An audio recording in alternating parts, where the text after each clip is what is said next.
We are most alive, we have the most energy, we are most intimate with our best selves when we're progressing towards our mighty mission. I think what's happened on the planet right now is there's been a great seduction and a great brainwashing.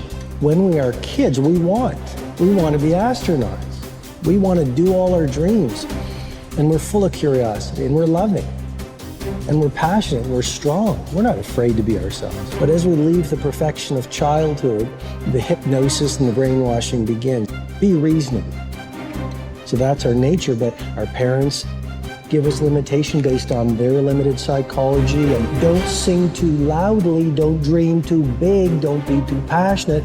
As we've left who we truly are, we've contracted.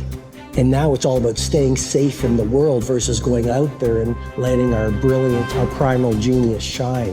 And a lot of people just have stuffed that pain of disappointment and their doubt really deep inside. And they just are addicted to distraction and escapes because they don't want to deal with their potential that they've denied. What's the most important key to success? I think it's hunger. It's not getting satisfied. A hunger that doesn't go, a hunger to learn, a hunger to grow, a hunger to serve, a hunger to give, a hunger to create breakthroughs. Most people are hungry till they make a certain amount of money and then they get comfortable. And there's nothing wrong with that, but it's not about the money. It's not about the business. It's about your growth. Because every one of us either grows or dies. People ask me all the time, what does it take to be happy? I say one word, progress. Progress equals happiness, because achieving a goal feels good for how long? A week, a month, 3 months, and then there needs to be something else. And the reason for something else is because you gotta grow. I want to find more. All I can. And in that sack of you have to dive in that to find more. Because if you're not willing to go in there and face yourself, not gonna find anything. You're gonna live right here on surface, man, right here on surface. So if there is an ending to this world and there is somewhere to go and there's a judgment, you're gonna get there and you might see a chart. And that chart may tell you who you should have been. And now you get the rest of your life to think about that. Now I could live a much better life if I just would have just suffered a little bit more. Success is not gonna show up at your front door and knock on it and say, here I am. It's not coming to look for you. In fact, success is not thinking about you. Success is already doing its job. You got to be willing to do your job. Each and every day that you are breathing in this world, each and every day that you are doing something in this world, you should be focusing on getting better, not worse. You should be understanding that, hey, I can't be this same person on a day in, day out type of way. I got to keep focusing and going further and going harder and going stronger and pushing myself till there's nothing else left to push forward. So now's the time for you to hit the gym of your life and start exercising your self-discipline muscle. No more talk, no more excuses. From this moment forward, it's all about massive execution. Will there be days that you don't feel like it? Yes. Will there be days that you want to stop? Yes. Will there be days that you want to give up? Yes. Will there be days that you want to quit? Yes. Listen to me. Quitting is never an option. We've all bought into a lie.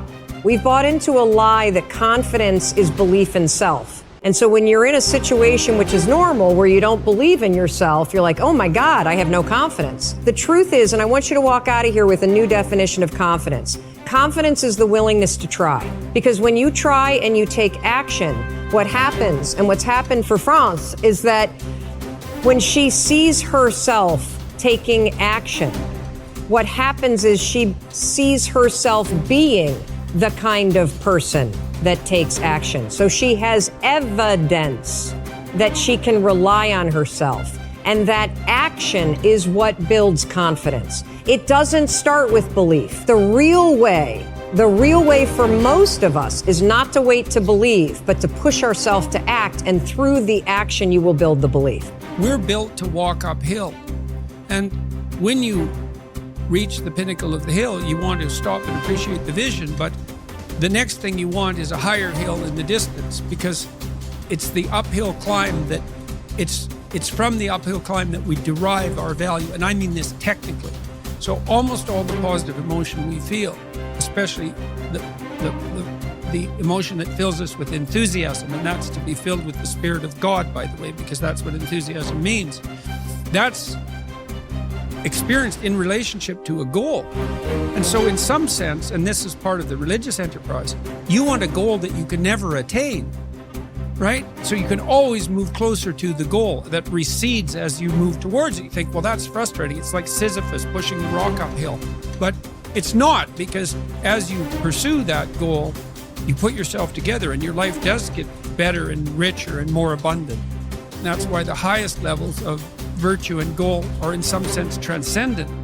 You want them to be above everything you're doing so you can continually move towards something that's more sublime and better. That's what you are. You're here to live, not to sleep. I didn't study, I didn't study a book. I literally put myself in a fire repeatedly like a sword. You put a sword in a fire repeatedly and repeatedly. If you keep on doing that, you're going to get a nice sword. And then you keep on beating it. You got to beat the shit out of it. And that's what I am. Yeah. I became that. I said, okay, we can't quit. We got to figure out why you are this. Why are you this, man? What is wrong with you? What's going on here? So I kept on putting the sword back in the daggone fire, and I just beat it harder. And I beat it harder. Before I knew it, I started realizing, all right, man, the brain is starting to get hard. The brain is starting to get hard. I'm no longer a theorist. I'm now a practitioner. I put it in hell. I dissected it while it's in hell, because you can't dissect anything in a normal environment. You can't dissect anything in 72-degree weather. You must put it in the freezer and freeze the fuck out of it. And then you dissect it. Dissect it when it's miserable. Dissect the brain when all it's thinking about is, I need to get out of here, man. I want to get out of the fucking freezer.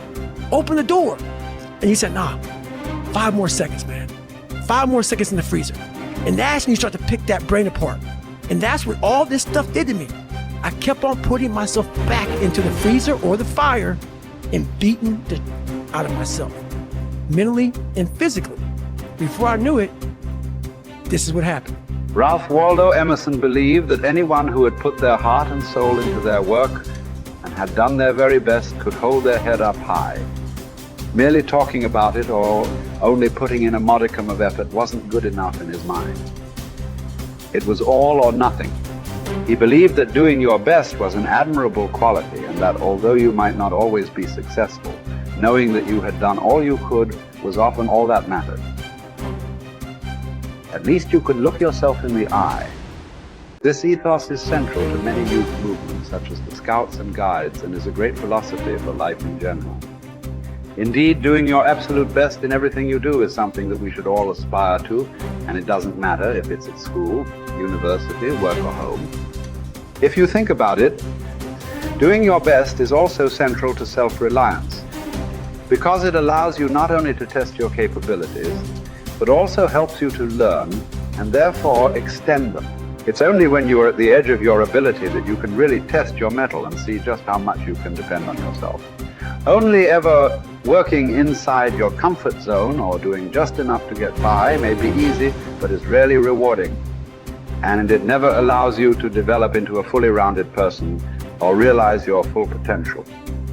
The following quote from Theodore Roosevelt sums up the essence of Emerson's point. It is not the critic who counts, nor the man who points out how the strong man stumbled, or where the doer of deeds could have done better. The credit belongs to the man who is actually in the arena, whose face is marred by dust and sweat and blood, who strives valiantly, who errs and comes up short again and again, who knows the great enthusiasms, the great devotions, and spends himself in a worthy cause, who at the best knows in the end triumph of high achievement, and who, at worst, if he fails while daring greatly, so that his place shall never be with those cold and timid souls, who know neither defeat or victory. When you are working on your next task, give it your full concentration and really put the effort in to produce the best possible end result. Even if it doesn't lead to glittering success, you should be proud of yourself for doing your very best. No man fails who does his best.